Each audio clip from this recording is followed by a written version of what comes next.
Hey, it's Scott, and I want to talk about email marketing for record labels. Email, like, is it still a thing? Is it still relevant? Of course it is. And I've talked to so many labels who have used and leveraged email. It's a fun thing. We're going to talk about it. I got a couple really simple tips to help you create a healthy mailing list and use it to your labels and your artists' advantage.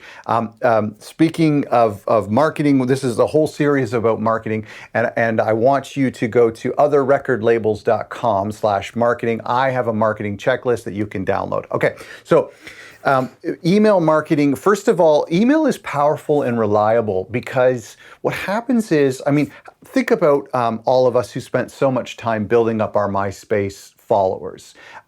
Think about all of the time that we spent building up maybe a Vine following, or what was the other ones? Remember like Pure Volume and all those things? Well, of course, that's irrelevant now, but imagine if those fans from 10 to 20 years ago, if we had their email addresses, how much more powerful that is. Imagine if we were collecting email addresses when we were playing gigs 10 or 15 or 20 years ago with like a pad and paper at your merch table. I saw artists used to do that. Those email addresses would still be relevant today, more so than MySpace or Pure Volume or all those things that we cared about back then. Well, the same can be true about a TikTok following or Instagram or a Twitter following. That's still great to have, but what happens when those crazy times like Facebook, my label 10 years ago used to live off Facebook, but then they changed the algorithm and then I had to now pay big bucks to have my content show up in my, people who like my page to have it show up in their feed. Email is something that supersedes all of that. When you have their emails, you can contact directly to them. So it's a big thing. Of course, we know email is a big thing, but listen, it is powerful.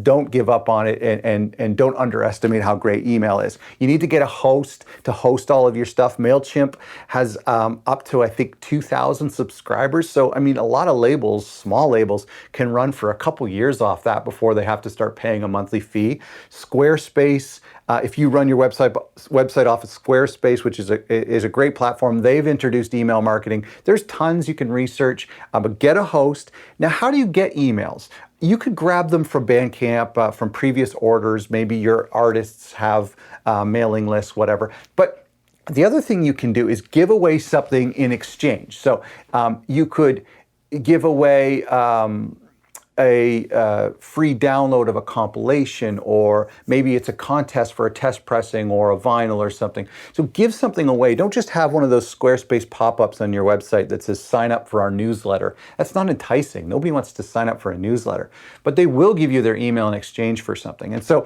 just think about that. And then when you have an email list, even if it's like 50 or 25 or 2,000 people, come up with some sort of sustainable schedule that you can contact people. Don't do these like one big email, then nothing for 3 months, and then 5 emails when an album's coming out. Do something monthly. Monthly is really sustainable for labels, and make it personal. You don't have to make it flashy. Just make it from you, the label owner, and talk about your new releases, talk about what's happening. If you get to unsubscribers, don't worry about it. That's natural.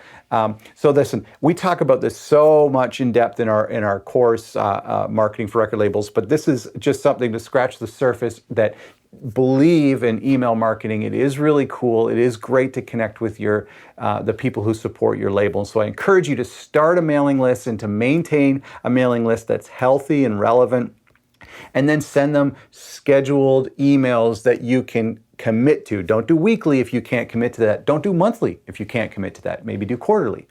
Anyway, this is part of a whole series of marketing tips. So you can go to my website at otherrecordlabels.com/marketing to get my free checklist of a bunch of things. I think there's like 21 things in there that I try to make sure that I do for every new release. So get that at otherrecordlabels.com/marketing. Thanks for watching.